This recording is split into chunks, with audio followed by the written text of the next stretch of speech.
विजय थलापति ने कैसे पूरे देश की राजनीति में चमत्कार कर दिया, वो भी महज 2 साल के भीतर। ऐसा क्या किया विजय ने कि 2024 में टीवी के बनाई और 2 साल के भीतर मुख्यमंत्री की कुर्सी की तरफ। यह सब कुछ सामान्य लगता है, लेकिन सामान्य है नहीं। क्या हुआ पर्दे के पीछे? 33 साल से विजय तमिलनाडु की फिल्मों में जमे जमाए अभिनेता, सुपरस्टार माने जाते थे और 51 साल की उम्र में राजनीति में फिल्मों को छोड़कर और ऐसी एंट्री की कि ऐसा धमाका कि ब्लॉकबस्टर। तमिलनाडु में विजय का जो तूफान है, यह सब कुछ सामान्य नहीं है। कैसे देश की राजनीति को बदलने वाला यह तूफान है। हार गई डीएमके की पार्टी और नए नवेली पार्टी, नया दौर और नए राजनेता को सत्ता की सबसे बड़ी कुर्सी।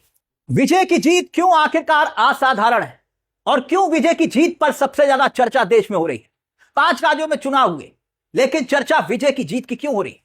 टीवीके को लेकर आखिरकार जो आशंका थी, वो आशंका सच साबित हुई।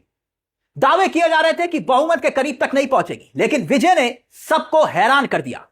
उन आंकड़ों ने 2024 में जब एक पार्टी बनाई, चुनाव चिन्ह सीटी, और ऐसी सीटी बनी कि देश देखता रह गया और सुनता रह गया।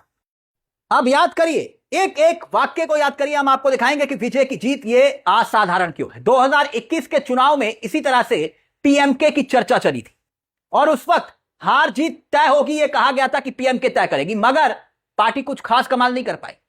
और इसी चुनाव में टीवीके एक बड़ा कमाल कर देती है, और वो भी महज 2 साल के भीतर एक प्रचार आंदोलन में तब्दील हुआ और आंदोलन पार्टी बनी, और पार्टी बनने के बाद वो सत्ता के करीब तक पहुंच गई। तमिलनाडु की राजनीति में यह तीसरी बार ऐसा हो रहा है। एक बड़ी सियासत को विजय ने नजीर बनाकर पेश कर दिया। विजय की फिल्म जलनायक को रिलीज होने से रोका गया था। याद करिए, हमने क्यों कहा कि यह सब कुछ साधारण नहीं है। फिल्मों में जैसा दिखा, जमीन पर वैसा ही रियल लाइफ में हो गया। विजय की फिल्म को रोका गया, विजय मुख्यमंत्री बनने की तरफ बढ़ते चले गए। जननायक रिलीज नहीं हुई, मगर फिल्म का ट्रेलर जब रिलीज हुआ और इसमें विजय 2 बातें कहते हैं, दोनों बातें लोगों के दिल में घर कर गई। विजय कह रहे हैं कि मैं आ रहा हूं और वापस जाने का इरादा नहीं। रैलियों में विजय लगातार सीटी बजाते रहे और लोगों से अपने दिलों में जगह बनाते रहे, और कैरियर के सबसे कामयाब दौर को छोड़कर, फिल्मों को छोड़कर, वो बता रहे थे कि वो राजनीति में आ चुके हैं। यानी जनता के बीच में जनता का सेवक बनने का दावा विजय ने किया और वो जनता के दिलों में उतरा। तमिलनाडु में एम करुणानिधि और जयललिता फिल्मों से आए, लेकिन वो दौर पुराना था। आज के दौर में विजय आज की युवा पीढ़ी के लिए कैसे मॉडल बन गए, वो भी हम आपको बताएंगे, क्योंकि यहां पर युवाओं ने जमकर विजय को वोट किया और उनकी यही छवि सबसे ज्यादा कामयाब हुई। करुणानिधि, वो इतिहास पुराना हो गया। जयललिता, इतिहास पुराना हो गया। वो फिल्मों में भी काम करते थे और राजनीति में भी, मगर विजय ने यह दावा किया कि वो फिल्मों का कैरियर दांव पर लगाकर राजनीति में सेवा करने आए। एक जन नायक की तस्वीर सीधे तौर पर, साफ तौर पर उभरती हुई दिखाई दे रही थी। 27 सितंबर 2025 को करूर में, याद करिए, भगदड़ हुई, याद आया आपको? और तब उस वक्त विजय की सभा थी, 40 लोगों की जान गई। विजय को जिम्मेदार ठहराया गया, मगर विजय ने माफी मांगी, और तब उस वक्त तमाम सवाल विजय के ऊपर विपक्ष के नेताओं ने उठाए। जननायक को रिलीज होने से रोका, 300 करोड़ के बजट की फिल्म, मगर फिल्म लीक होने के बाद ऐसी चर्चा हुई, ऐसी धूम मची कि एक बार फिर से विजय जनता की नजर में हीरो बन गए। जो करप्शन के खिलाफ लड़ाई लड़ता है, जो जनता के लिए लड़ाई लड़ता है, और एक हीरो की जो छवि थी, वो उन्हें मुख्यमंत्री की कुर्सी तक ले गई।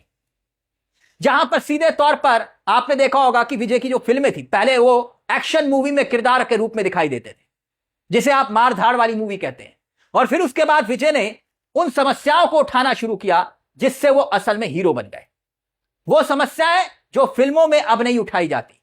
यानी कि आपने देखा होगा कि फिल्मों में एक एजेंडे चलते हैं, समस्याएं नहीं उठाई जाती। तो विजय ने समस्याओं को उठाया, क्योंकि मीडिया भी उन समस्याओं को नहीं उठाती।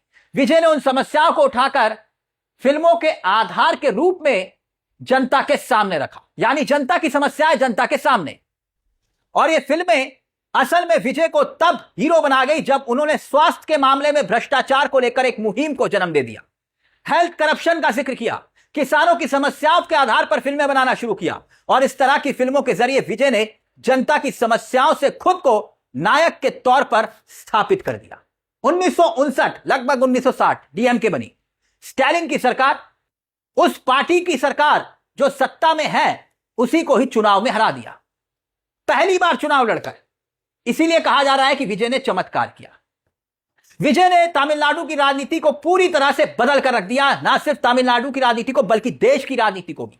आप कहेंगे कैसे? दरअसल जिस तरह से टीवीके का उदय हुआ, उसने भारत की राजनीति में भी एक नए परिवर्तन की ओर संकेत दिया है। वोट के पैटर्न को देखें और समझें तो डीएमके को ही तगड़ा नुकसान पहुंचा है। एआईडीएमके, बीजेपी मिलकर चुनाव लड़े, कांग्रेस और डीएमके मिलकर चुनाव लड़े, विजय अकेले चुनाव लड़ रहे थे। यह एक बड़ी बात थी।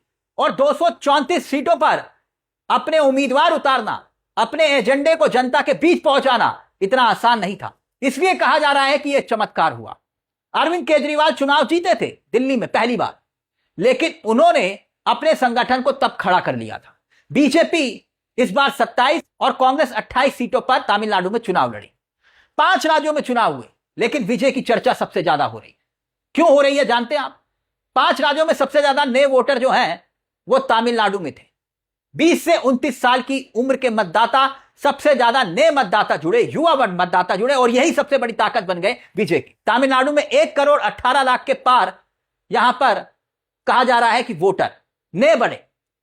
20% युवा वोटर बदले, और युवा वोटरों ने सीधे बम्पर वोटिंग की विजय से उम्मीद और विजय को सत्ता सौंप दी। खैर, तमिलनाडु की राजनीति में अब नए स्टार का, नए नेता का उदय हुआ है, विजय का। उन्हीं रास्तों पर चलते हुए, जिन रास्तों पर चलते हुए जयललिता पहुंची, करुणानिधि पहुंची, सत्ता की सबसे बड़ी कुर्सी तक अब विजय पहुंच रहे हैं। और विजय इस बार करुणानिधि और जयललिता नहीं बनना चाह रहे, वो कुछ अलग नजीर पेश करने का दावा कर रहे हैं। तो क्या लगता है आपको, विजय ने जो चमत्कार करके दिखाया, और वो भी महज 2 साल के भीतर, 2024 में टीवीके का गठन और फिर उसके बाद सत्ता की कमान।